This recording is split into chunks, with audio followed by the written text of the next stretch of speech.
ተመልካቾቼ እንደምን ዋላችሁ? አሁን የማሳያችሁ የድፍን ምስር አልጫ ወጥ አሰራርን ነው። ለድፍን ምስር አልጫ ወጥ አሰራር የሚያስፈልጉኝን ነገሮች አቅርቤያለሁ፣ አሳያችኋለሁ። ተገርድፎ የተከተፈ ቀይ ሽንኩርት፣ ተገርድፎ የተከተፈ ነጭ ሽንኩርት፣ የተለነቀጠ ወይም የተደለዘ እርጥብ ቅመም፣ እርድ፣ ፍሬው ወጥቶ የተሰነጠቀ ቃሪያ፣ የተፈጨ ቲማቲም፣ ነጭ ቅመም፣ ጨው፣ ድፍን ምስር፣ ዘይት። ስለ ሽንኩርቱ ልነግራችሁ ፈልጋለሁ። እኔ ቅድም ቀይ ሽንኩርት ነው ያልኩት፣ ሌላ ማለት ስለማልችል እንጂ መልኩ ቀይ አይደለም፣ ወይም እንደኛ ሀገር ቆንጆ ቀይ አይደለም። ይሄ ሽንኩርት ነው። ለዚህ ነው ይሄን ያቀረብኩት ላሳያችሁ ብዬ። እኔ አልጫ ምን ጊዜም ስሰራ በዚህ ሽንኩርት ነው የምሰራው። ለመልኩ ቆንጆ ነው፣ ለጣዕሙም ብዙ ለውጥ የለውም። እኔ ወደዋለሁኝ። ለዚህ ላሳያችሁ ብዬ ነው። ሌላው ስለ ምስሩ ነው። እንግዲህ ምስሩ እንደተለመደው ንጹህ መሆን አለበት።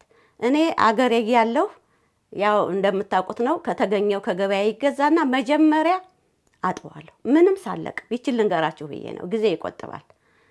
ሙልጭ አድርጌ በውሃ አጥብና ተንሳፎ የሄደው ይሄዳል። አፈር የሆነው የሚሟሟማምቶ ይሄድና ከዛ በኋላ ቶሎ ብዬ ፀሐይ ላይ አሰጠዋለሁ። ፀሐይ ከሌለ አላጥብም። በፀሐይ ቀን ነው የማጥበው፣ ሙቀት ስለሚያስፈልግ መድረቅ ስላለበት ወዲያው እንዳይረስብኝ። ከዛ በኋላ ቆሻሻው ይወገዳል። መልቀም የሚቻለው ትልልቁ ነገር እለቅመዋለሁ፣ እነፋዋለሁ፣ በቀላሉ አጸዳለሁ ማለት ነው። እና ምስርም ሆነ ማንኛውም መጽዳት ስላለበት በውሃ ማጠቡ ጉዳይ ጊዜ ይቆጥባል። ቆንጆ ነው ብዬ ነው። እና ይህንን አሁን ምስሩን መቀቀል ስላለብኝ መጀመሪያ ምስሩን ንጹህ ነው ማጠብ ስለሚቀረው አጥብና እቀቅላለሁ። ከዛ በኋላ ወደሚቀጥለው ስራ እሄዳለሁ ማለት ነው።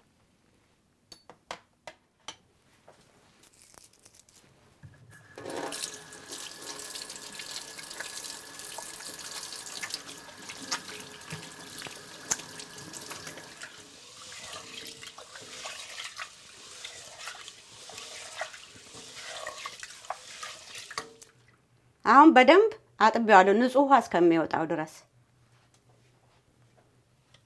ካሁን በኋላ መቀቀል ስላለበት እቀቅለዋለሁ። ውሃ ስጨምር ለመቀቀል የምስሩን መብሰልና ለመብሰል አይቼ ነው። በፊት ስለማቀው በቂ ነው ያልኩትን እጨምራለሁ። አነሳ አድርጌ፣ መብዛት የለበትም። ከሚበዛ እንደገና ውሃ ማስተካከልና መቀቀል ስለሚሻል ማለት ነው። ከሙቅ ውሃው አረጋለሁ።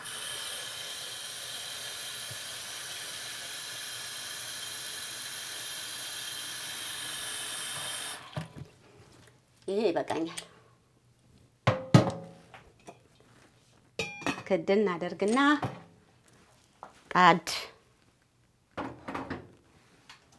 እሳቱን እለኩሳለሁ።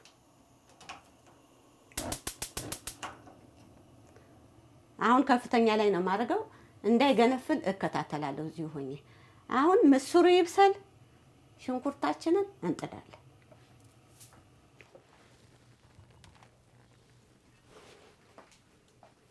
እሳቱን እለኩሳለሁ። ድስቱ ደረቅ ነው፣ መጀመሪያ ዘይት ስለምጨምር። ከውሃ ጋር ሲሆን እኔ እፈራለሁ።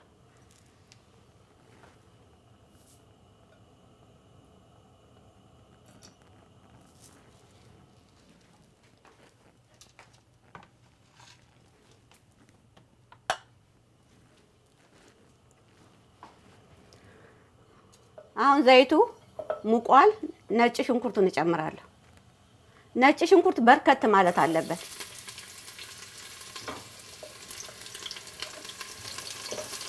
ትንሽ ጠበስ አደርገዋለሁ። ይሄንን እንገናኛለን።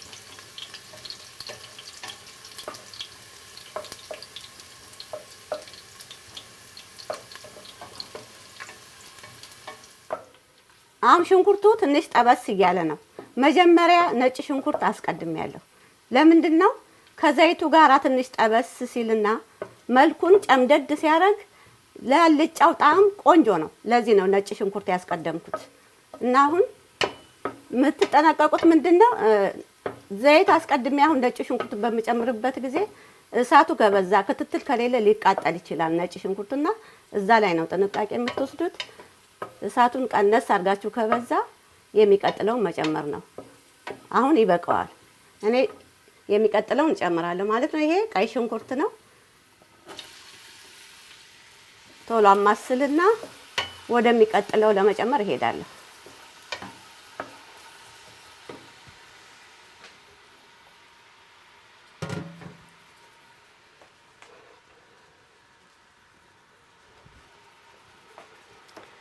የሚቀጥለው ቲማቲምና ጨው ነው።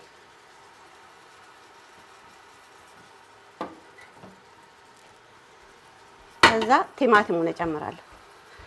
አሁን ወጥ በምንሰራበት ጊዜ ቀደም ሲልም እንደምነግራችሁ ቁሌትን ብዛትና ማነስ የሚወስነው የሚሰራው ዋናው ስራ ወይም ምስሩ። ለምሳሌ ለዚህ ወጥ አሁን ምስር ወጥ ነው የምንሰራው እና ቁሌቱ መመጣጠን አለበት፣ እንዳያንስም እንዳይበዛም። በጣም ቁሌት ከበዛ ምስሩ ፈጠጥልና ቁሌቱ በርከት ብሎ ነው የሚታየው። ስለዚህ አስተካክላ ማድረግ አለብን።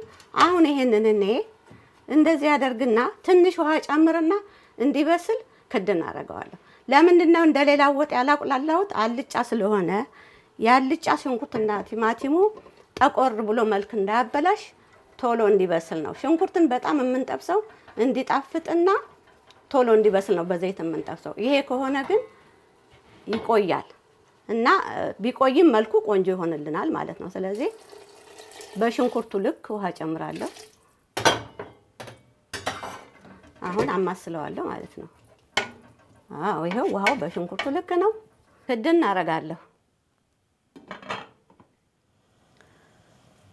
እስቲ ሽንኩርቱን እንየው። ደርሷል። ውሃው ሊመጥ ነው ማለት ነው። አሁን ይሄን እንዲህ አደርግና ክድን አደርገዋለሁ።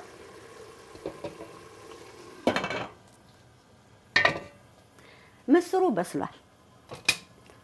ቶሎ ነው የበሰለው። ውሃ አላስጨመረኝም።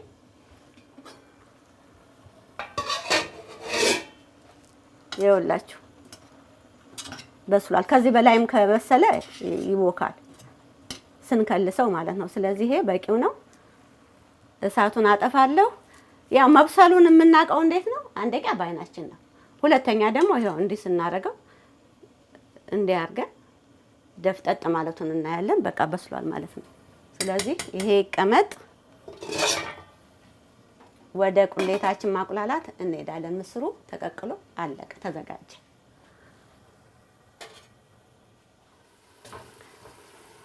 አሁን እሳቱን ቀንሼው ነው። ይኸውላችሁ ውሃው አልቆ ምንድነው ይኸውላችሁ ዘይት ብቻ ነው የቀረው። ይሄ ዘይት ልክ ቀይ ወጥ ስንሰራ አጋም እስከሚመስል እንደምንጠብሰው ሁሉ ይሄንንም ቀስ ብለን መጥበስ መቻል አለብን። እንዳይቀላ እንዳይጠቁር ነው ይሄን ዘዴ ተጠቅሜ የምሰራው ማለት ነው። ስለዚህ እዚህ ላይ እርጥብ ቅመም ጨምራለሁ አብሮ እንዲቁላላ። ዋናው የሚያጣፍጥ ይሄ ስለሆነ ይበቃዋል። አሁን ይችን አደባልቅና እዚቹ ሆኜ እሳቷን ቀነስ ጨመር እያደረኩኝ ጠብስ አደርጋለሁ። ጠብቁኝ፣ እንገናኛለን።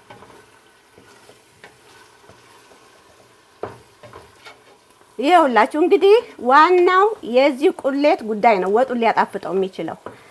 ዘይት ትንሽ ጨምር ያለው እናንተ ሳታወይ ማለት ነው። እና ቲማቲሙና ሽንኩርቱ እንዴት እንደሆነ ይዩት፣ ምን ያህል እንዳነሰ ይዩት። ለእናንተ ማወቂያ መንገድ የሚሆናችሁ አንደኛ ሽታው የተጠበሰ ተጠበሰ ይላል። ሌላው ደግሞ ይኸውላችሁ ድስቱ ቶሎ ቶሎ ካልተማሰለ ለመያዝ ይሞክራል። እና አሁን በደንብ ብስል ብሏል። እዚህ ላይ እኔ ቲማቲም ጨምሬያለሁ። ቲማቲም ድልሁ ወይም በጣም የቀለው አይደለም ላልጫ ነው የምጨምረው። ሊበስል ያለ ነጣ ያለ ቲማቲም ፈልጋችሁ ሆነ ብላችሁ ላልጫ እሱን ነው መጠቀም ያለባችሁ። ቲማቲም መጨመር የማይፈልግ ሽንኩርቱን ልክ በዚህ መልኩ ሽንኩርቱን ብቻ እንደዚህ መጥበስና ማቁላላት ይቻላል ማለት ነው። አሁን በደንብ ተቁላልቷል፣ ጨርሻለሁ። እሳቴን ልቀንስ፣ ምክንያቱም ሊቃጠልብኝ ይችላል። ዘይት ስለሆነ መቆየት አይችልም። መጨመር የምፈልገውን እጨምራለሁ። አሁን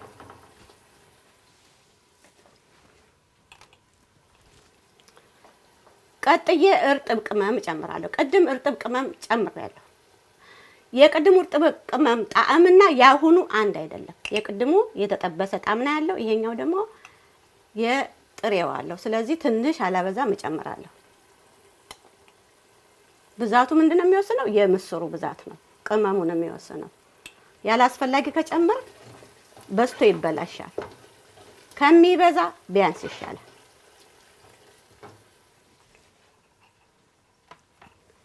ከዛ በኋላ ነጭ ቅመም እጨምራለሁ።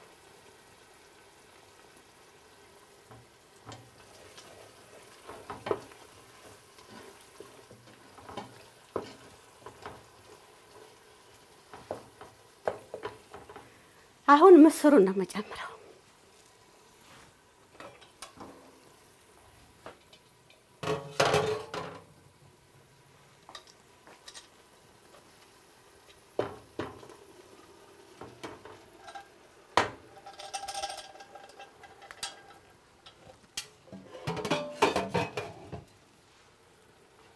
አሁን እሳቱን ጨመር። ቀስ ብዬ ነው የማማስለው፣ ምክንያቱም በስሏል እንደ ቦካ ማለት ነው። ትንሽ መሰል አደርገዋለሁ። ከቁሌቱ ጋር ነው ትንሽ ሲቁላላ ደስ ይለኛል፣ ይጣፍጣል ብዬ ስለማስብ።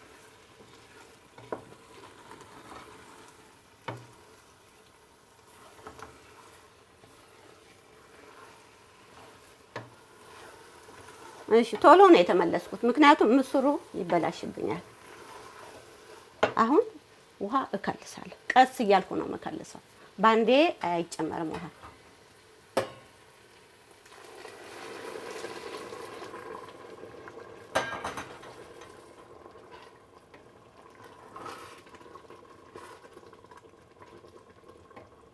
ለምንድን ነው ባንዴ የማይጨመረው ውሃ?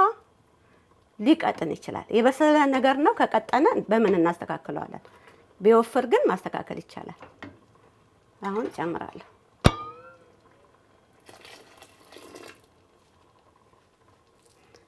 እሺ ይብሰል፣ እኔ አሳያቸዋለሁ በኋላ።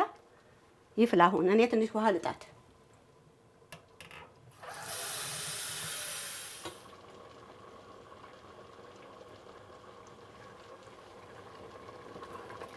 አሁን ፈልቷል። ቅድም የጨመርኩት ውሃ ለምንድን ነው? ቅጥነትና ውፍረቱን ለመለየት እንዲመቸኝ ነው መጀመሪያውኑ ያልጨመርኩት ውሃ።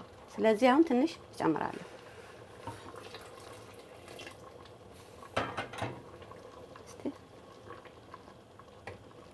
ያስጨምረኛል። ትንሽ ጥንቃቄ ያስፈልጋል።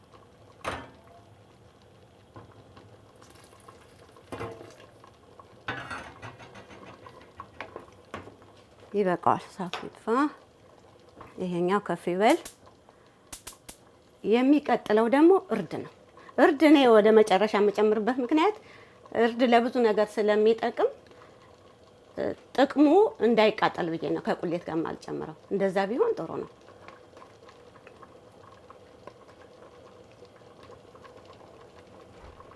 በጣም መብዛት የለበትም። አንደኛ ይመራል፣ ሁለተኛ መልኩ ደግሞ ብጭጭ ያለ ቢጫ የሆነና ያስጠላል። ስለዚህ ትንሽ ነው መሆን ያለበት። እንደውም ቀድማ አያችሁት አይደለ? ቆንጆ ሆኗል እኮ እርድም ባይጨመር እርድም ባይኖራችሁ ማለት ነው። የቲማቲሙ ራሱ መልክ ሰጥቶታል። ሽንኩርቱ ስላልተቃጠለ መልክ ሰጥቶታል እና ቆንጆ ሆኗል። አሁን እንዲህ ይደረግና ክድን አድርጌ እቺ ከላይ ያለቻት አረፋ ክትት ትበል።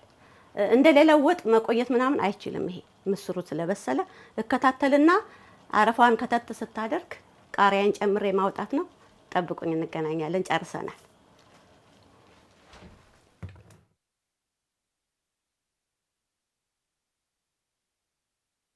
ተመልካቾቼ ይቅርታ፣ እንደምትመለከቱት ይህ የመጨረሻ ክፍል ሳናውቅ ድምፁ ጠፍቶብናል። በዚህ ክፍል ላይ ልል የምችለው ብዬ የምገምተው አረፋው ከቷል። ስለዚህ በስሏል ማለት ነው። ስትከልሱ ወፈርም ቀጠንም ማድረግ ትችላላችሁ። እንደገናም ለአልጫ ወጥ በርከት ያለ ቃሪያ መጨመር ስለሚያጣፍጥ ቃሪያውን በርከት አድርጋችሁ ጨምሩበት። ሌላው ደግሞ ከሌሎች ወጦች ጎን እንደ አይነት የሚቀርብ ከሆነ የሚሸራተት ሳይሆን ቁጭ የሚል ወጥ መሆን አለበት። ብዙ ወጥ ከሌለና ቀጠን እንዲል ከተፈለገ ደግሞ እንጀራን ራስ አድርጎ እንዲያባላ ለመጉረስ እንዲመች ትንሽ ቀጠን ቢል ጥሩ ይሆናል። እንግዲህ ተመልካቾቼ የዛሬውን ስራ ጨርሻለሁ። በሌላ ቪዲዮ እስከምንገናኝ ደህና ሁኑልኝ። ደህና ቆዩ።